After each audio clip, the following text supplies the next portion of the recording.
Hello दोस्तों, स्वागत है आपका अपने YouTube channel read classes Soni ji Chomu पे। दोस्तों, बच्चों की बार बार डिमांड आ रही थी कि सर नॉर्मलाइजेशन की प्रक्रिया क्या होती है, उसे हमें समझाइए। रीट में नॉर्मलाइजेशन होगा या नहीं होगा ये भी हमें बताइए।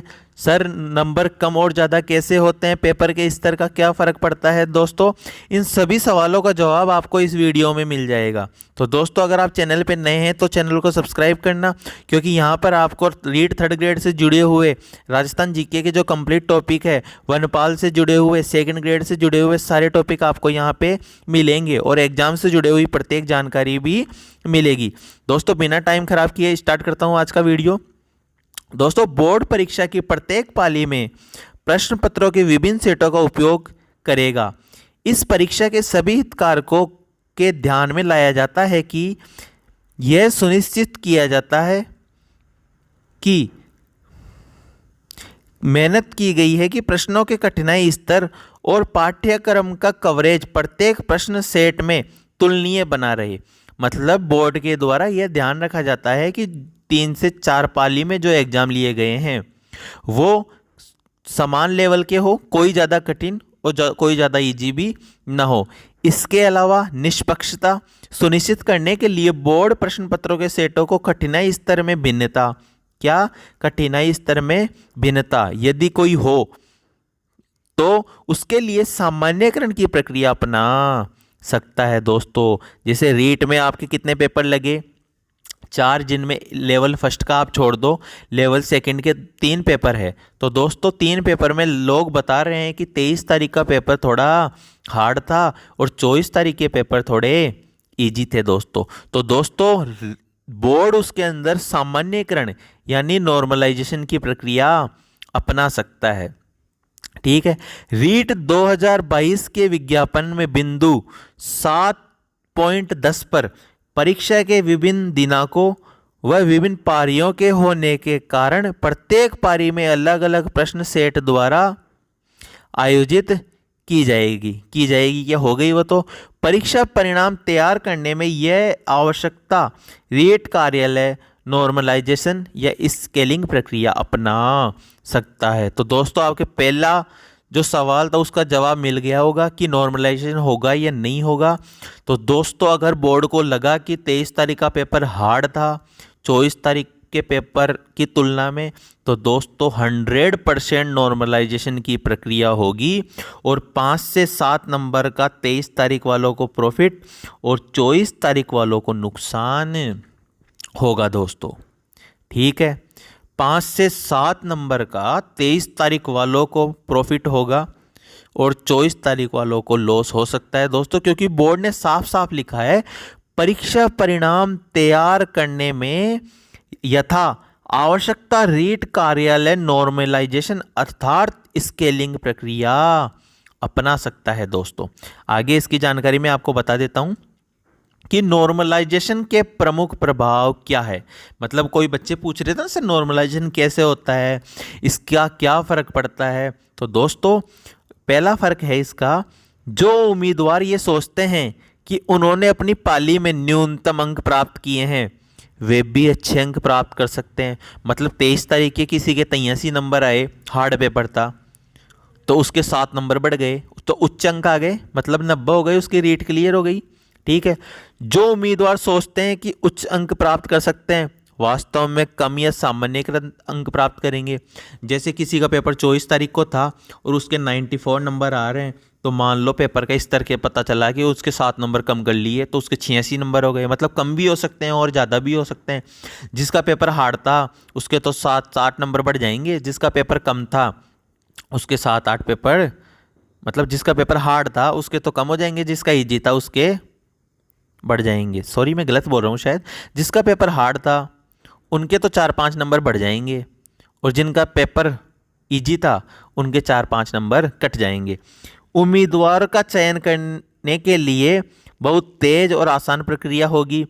कठिन आसान स्तर के साथ परीक्षा देने वाले विद्यार्थियों को एक समान देखा जाएगा। अलग अलग पारियों के आधार पर कोई भिन्नता नहीं होगी। ठीक है। आपको ये समझाने के लिए मैंने एक एग्जाम्पल लिया है बहुत आसान भाषा में।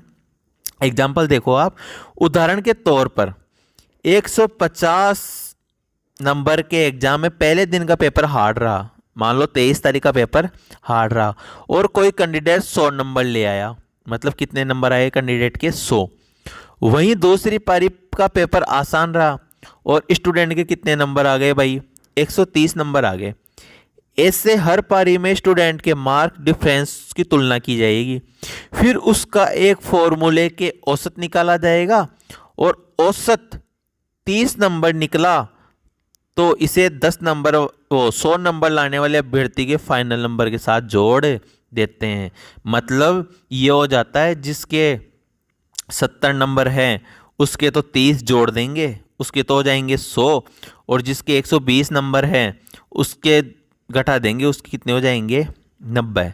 तो दोस्तों जिसके भी 24 तारीख वाले में 90 नंबर है उसके 4 से 5 नंबर कम हो सकते हैं अगर नॉर्मलाइजेशन की प्रक्रिया हुई तो, और जिस किसी के भी 23 तारीख के पेपर में 88 है, 87 है, 83 है, 82 है, उनके 5 से 7 नंबर बढ़ सकते हैं।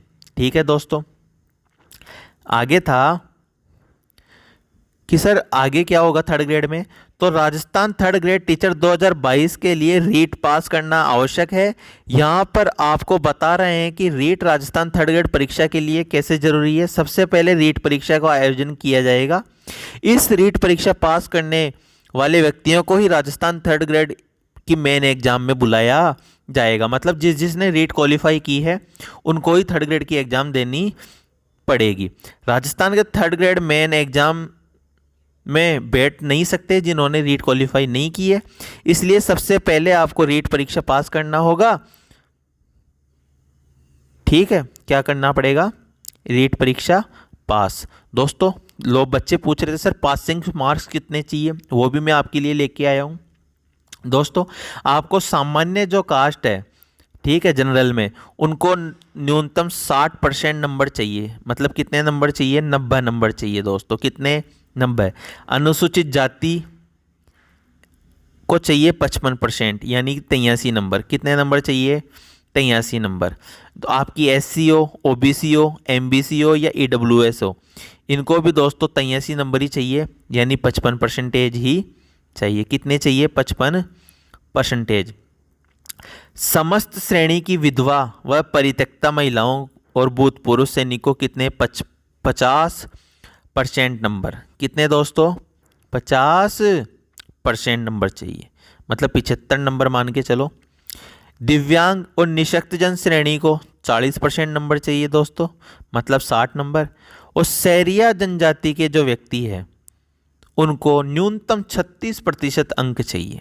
कितने अंक चाहिए, 36%। दोस्तों नॉर्मलाइजेशन की प्रक्रिया आपको समझ में आई होगी। नॉर्मलाइजेशन की प्रक्रिया में क्या हो सकता है ये भी आपको एग्जाम्पल से पता चल गया होगा। दोस्तों मैं आपको यही बोलना चाहता हूँ कि अगर आपके नंबर 23 तारीख वाले में 80+ है तो आप थर्ड ग्रेड की तैयारी में जुट जाइए, क्योंकि नॉर्मलाइजेशन होगा ये 100% है। ठीक है, तो आप आराम से तैयारी कीजिए बिना किसी टेंशन के, आपकी रीट कट ऑफ क्लियर हो जाएगी दोस्तों।